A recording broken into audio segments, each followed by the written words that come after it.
大家好，我是多马警卫。今天我们继续来讲哑巴子的新作《一胜千金》的第一话。喜欢这个系列的朋友，请帮我点到3000个赞支持 UP 主一下吧。还是那种熟悉的小仓库，各种社会人员围坐一圈，看板上标注的赔率，在正中央奋力搏斗的2位女子，不用想啊，也知道这正是一场来自里世界的非法格斗比赛啊。不过今天的观众们怎么疯狂的在发出嘘声啊？该不会是罗曼大酋长前来客串了吧？好啦，本场比赛的2位参赛者现在正处于焦灼的缠斗体位啊。张变小妹虽然身处上位，腰部呢却被对手死死锁住，并不能形成齐撑的姿势。2个人啊已经这样僵持了好几十分钟了，谁都没有办法做出有效的进攻。而这位专注于防守的女子，正是上一话出现的重要主角天马希望。观众们啊都已经快绷不住了。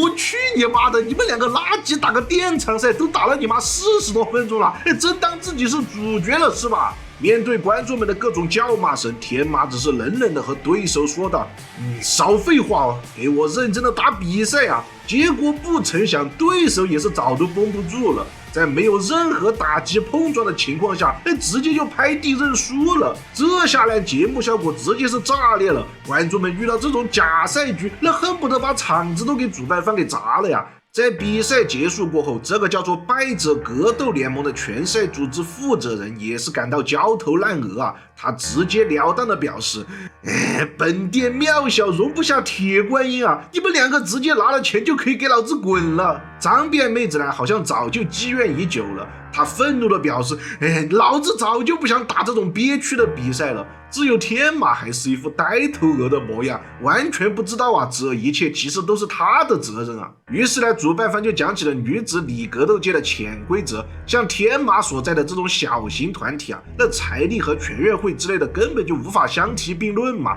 所以想要吸引观众，那就得靠简单粗暴的 B 级元素。说到这点嘛，天马又和老板吵了起来啊，因为天马的格斗风格实在是太过于慢热了，那观众的文化素养和欣赏格斗的眼光那都是有限的，他们更喜欢看的是拳拳到肉、简单易懂的 KO 大战啊，而不是像天马那样在台上磨洋工，并且作为灰色产业，这种格斗比赛多少还是得沾点福利的啊。而天马那一脸衰样，那完全就让观众们提不起兴致嘛。所以最后商讨出来的结果就是，老板承认你天马是有点格斗实力了，但观众们想看的不是格斗，而是带秀啊！所以请马上给老子爬，1分钟都不要多留哦！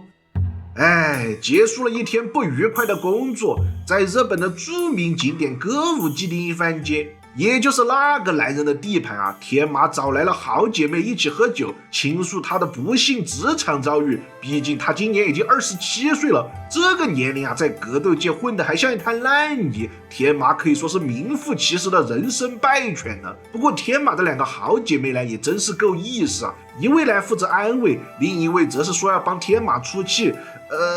不过这2位妹子嘛，可都不是什么善类啊。这位长得好像鲨鱼一样的暴脾气妹妹叫做伊之一华，是天马从小就认识的死党啊。她呢本来是一位业务能力很强的条子，可以说是女版的重案组之父。但是呢，由于作风过于的粗暴，和上司之间发生了严重的不和啊，最后导致被穿了小鞋，成为了专管不良少年并且无法升职的小角色啊。那职业前景和隔壁的阿姑姑比起来，那简直就是癞蛤蟆与大白鹅嘛。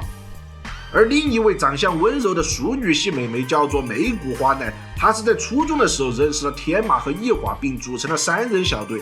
正所谓啊，人不可貌相，这个花奈的身份居然是一位黑道组织的组长啊。准确的来说嘛，她是前任组长和小三的私生女啊。老爸死后呢，年纪轻轻的花奈就只好被迫接班了，自己掌管的组织经营状况也是如风中残烛啊。只能靠依附大组织苟且偷生，还要去 KTV 里面当妈妈桑来维持业绩啊！哇，这种苦逼的生活，那简直就和隔壁的花山大少爷没得比嘛！介绍完了2位同伴，那就不得不说说我们的主角了。无论是在表世界还是在里世界，连锅都揭不开的大龄格斗家天马希望。在高中时期一时兴起，为了减肥，3个小伙伴便跑去拳馆报名。最后呢，只有天马一个人坚持了下来，并且把格斗发展成为了事业。天马自称是能够在中等规模的格斗赛事中取得不错的成绩。听起来算是那种有天赋，但是又不是特别突出的类型啊。可是好景不长啊，还没打出什么成绩，天马就因为查出视网膜脱落而退役了。在格斗家这个行业里，这算是比较常见的伤病了。比如隔壁的龙兴大帝基本上就是以瞎子的状态在战斗的。天马呢，为了他心中的最后一团梦想的火焰，还在女格斗界挣扎。眼下的这3个人未来可以说是黯淡无光，毫无希望嘛。活脱脱的就是一个败犬3人众嘛。不过生活呢，还是得继续啊。吃完饭之后，姐妹们商量着要不要先帮天马搞个工作。但是花奈的本质就是个黑道嘛，那易华其实也是个吃里扒外、自暴自弃的条子，所以能够推荐的工作，基本上都是能把牢底坐穿的。那天马呢，也还不至于要堕落到去犯罪的地步。他真想劝劝姐妹们这灰色产业虽然来钱，但也不要做得太过火嘛。结果背后就突然传来了一阵吵闹声。铁头功是吧？都什么年代了，还在玩狠活呀？咦，不对，你们来真的是吧？这2个年轻女仔居然当街拿着啤酒瓶在互殴啊！被打的女子虽然额头直冒茄汁，但丝毫没有显露出颓势反倒是怒吼着还以对手一记重拳。一华对于这种场面已经是见怪不怪了。他所在的少年科就是专管这种不良小鬼的，并且这种小鬼其实是最难约束的，因为他们不是专业的格斗家，在打架的时候完全不会考虑后果，所以全是下狠手的。如果放任不管的话，就很容易酿成严重的伤亡事故哦。不过看一华这个屁脸，他完全就是一副不想管的样子嘛。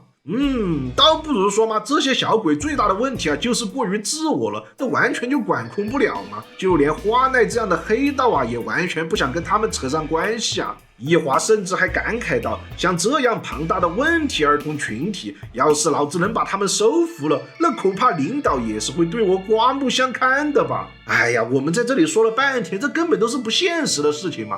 留下了一大群火并中的不良少女，不成器3人组准备找个酒吧继续二摊。转过头已然是到了深夜时分，天马回到家洗漱完毕之后也准备休息了。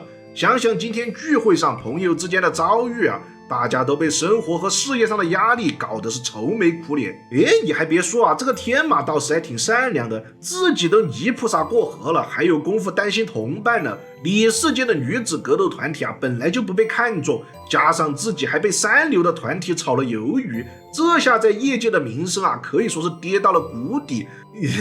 难道已经没有办法了吗？就没有什么低风险的工作可以让花奈无忧无虑的经营吗？到底要如何管束那些不良少女，让一华可以官复原职呢？最重要的是我还有没有机会可以重回巅峰，回到那个表世界的女子格斗舞台明明表世界的舞台可是很热门的，可以大受欢迎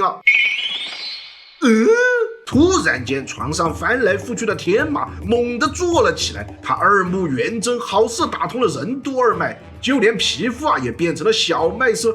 难不成他是被响爷上身了吗？不对呀，一华的愿望、花奈的愿望以及天马的愿望，这3件事在脑中不停的交织过后，天马突然想到了一个可以一炮3响的绝妙计划。对呀，只要成立了那个东西，所有的一切都可以迎刃而解了。哈哈哈哈！本话结束。